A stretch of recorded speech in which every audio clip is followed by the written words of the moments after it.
Assalamualaikum warahmatullahi wabarakatuh. Shalom, Om Swastiastu, Namo Buddhaya, Salam Kebajikan.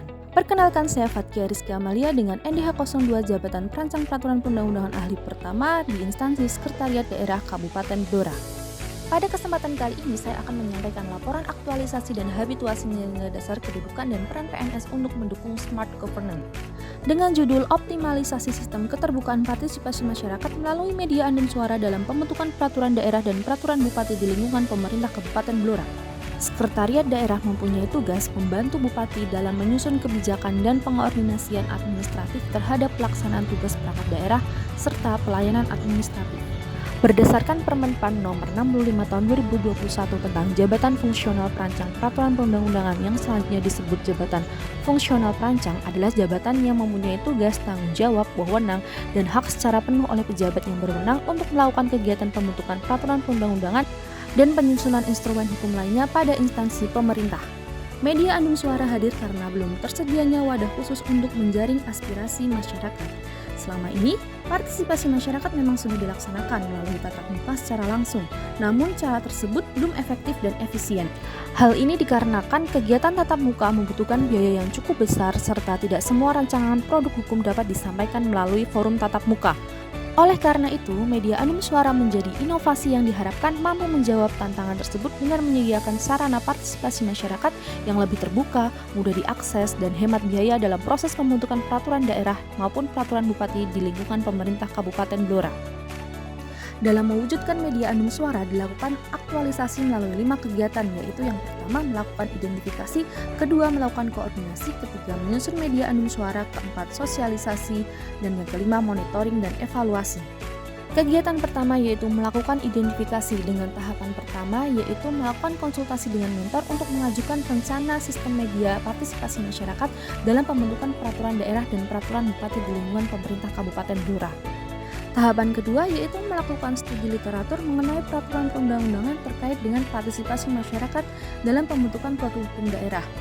Di antaranya yaitu Undang-Undang Nomor 12 Tahun 2011 tentang pembentukan peraturan perundang-undangan sebagaimana telah diubah terakhir dengan Undang-Undang Nomor 13 Tahun 2022. Yang kedua yaitu Undang-Undang Nomor 23 Tahun 2014 tentang pemerintah daerah sebagaimana telah beberapa kali diubah terakhir dengan Undang-Undang Nomor 6 Tahun 2023. Yang ketiga yaitu Peraturan Pemerintah Nomor 45 Tahun 2017 tentang partisipasi masyarakat dalam penyelenggaraan pemerintah daerah. Yang keempat yaitu Peraturan Menteri Dalam Negeri Nomor 80 Tahun 2015 tentang pembentukan produk hukum. Masyarakat berhak memberikan masukan secara lisan dan atau tertulis dalam setiap tahapan pembentukan peraturan perundang-undangan. Pemberian masukan masyarakat terhadap produk hukum daerah dapat dilakukan secara daring maupun luring. Tahap kegiatan ketiga yaitu melakukan diskusi dengan subkoor perancang peraturan perundang-undangan. Diskusi ini bertujuan untuk mengetahui kendala pelaksanaan partisipasi masyarakat dalam pembentukan peraturan daerah dan peraturan bupati di lingkungan pemerintah Kabupaten Blora. Kendalanya yaitu waktu, serta belum ada wadah yang digunakan untuk menjaring aspirasi masyarakat sebagai bagian dari tahapan penyusunan produk hukum daerah. Kegiatan yang kedua yaitu melakukan koordinasi terkait penyusunan Media Andum Suara. Tahapan yang pertama yaitu melakukan koordinasi dengan bagian JDIH Blora untuk mengetahui informasi mengenai website JDIH, serta apa yang boleh dan tidak boleh dilakukan untuk mewujudkan website yang baik. Kemudian juga memberitahukan serta meminta persetujuan mengenai penambahan menu atau fitur Andum Suara di website JDIH. Tahapan selanjutnya yaitu membuat surat pemberitahuan kepada Dinas Kominfo. Pada tahapan ini, dalam pembuatan surat dilakukan dengan bahasa sopan, santun, dan menghargai pihak penerima, sehingga menjaga hubungan baik antar instansi, dengan menunjukkan kepatuhan pada peraturan dan tata kelola administrasi persuratan yang berlaku di instansi pemerintah. Tahapan yang ketiga yaitu mengirim surat pemberitahuan kepada Dinas Kominfo melalui aplikasi Srikandi dan WhatsApp. Pada tahapan ini melakukan koordinasi dengan Dinas Kominfo Kabupaten Blora terkait rencana penambahan menu baru agar sesuai dengan standar pelayanan informasi publik. Pada tahapan keempat, melakukan koordinasi dengan pengelola jaringan dokumentasi dan informasi hukum. Koordinasi ini bertujuan untuk merancang dan membuat logo Media Andum Suara agar memiliki identitas visual yang menarik, sederhana, serta mudah dikenali oleh masyarakat. Dalam proses ini, saya berdiskusi mengenai konsep desain yang sesuai dengan karakter pelayanan publik. Logo yang dihasilkan diharapkan mampu mempresentasikan semangat transparansi, partisipasi, serta keterbukaan pemerintah Kabupaten Blora dalam menjaring aspirasi masyarakat pada pembentukan produk hukum daerah. Kegiatan yang ketiga yaitu menyusun Media Andum Suara. Tahapan kegiatan pertama yaitu membuat Google Form untuk saran masukan terhadap draft peraturan daerah dan peraturan bupati. Dalam rangka penyusunan media anum suara, saya mengembangkan Google Form sebagai salah satu bentuk inovasi untuk menunjang keterbukaan partisipasi masyarakat. Melalui Google Form ini, masyarakat dapat memberikan saran dan masukan terhadap rancangan peraturan daerah maupun rancangan peraturan bupati secara lebih mudah, cepat, dan efisien.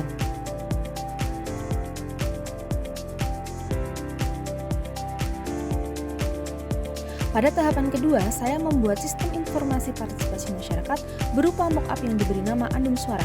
Media ini saya susun menggunakan Linktree agar lebih praktis, sederhana, dan mudah diakses oleh masyarakat melalui satu tautan saja. Dalam mockup ini, saya menyusun menu-menu utama yang memuat rancangan peraturan daerah, rancangan peraturan bupati, serta formulir saran masukan. Selain itu, saya juga melakukan kerjasama dengan vendor pihak ketiga untuk menambahkan menu khusus pada website JDIH sehingga Andum Suara dapat terintegrasi dengan sistem website JDIH.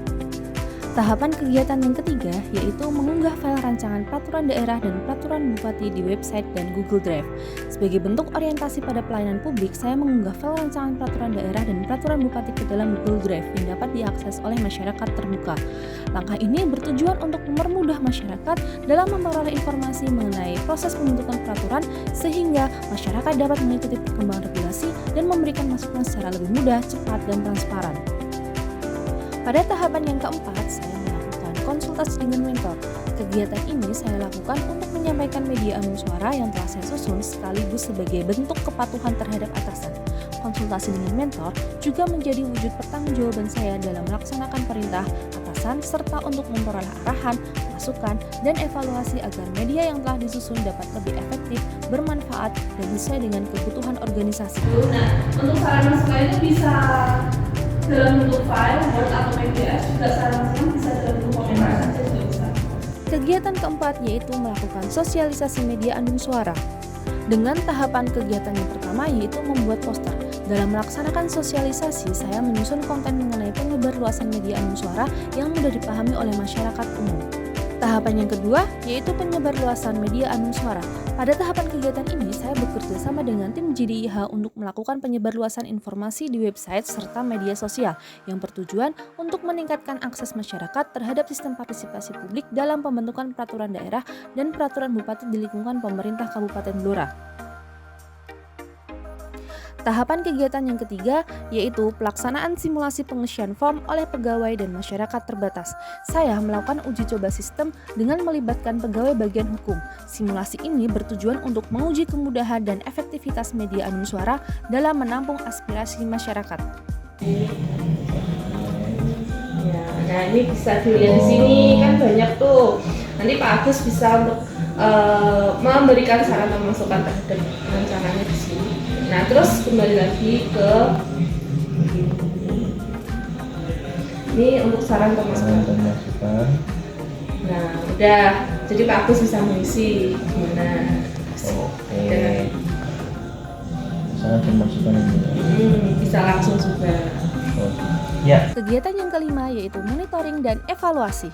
Pada tahapan pertama, saya melakukan koordinasi dengan bagian perancang peraturan perundang-undangan. Dalam kegiatan ini, saya bekerja sama dengan perancang untuk menyampaikan hasil saran dan masukan yang telah dihimpun melalui media anum suara. Masukan tersebut kemudian dijadikan bahan pembahasan dalam rapat penyusunan rancangan peraturan daerah dan peraturan bupati.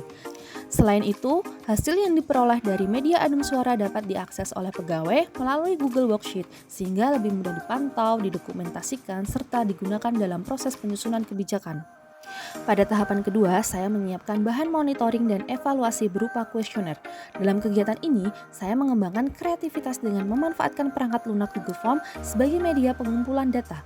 Hal ini merupakan bentuk sikap adaptif dalam memanfaatkan teknologi sehingga monitoring dan evaluasi dapat dilakukan dengan lebih mudah, cepat, dan efisien. Tahapan yang terakhir yaitu menyusun laporan hasil kegiatan. Pada tahapan kegiatan ini, saya menyusun laporan hasil kegiatan sebagai bentuk pertanggungjawaban dari kegiatan yang telah dilaksanakan. Terima kasih sudah menonton, sampai berjumpa kembali.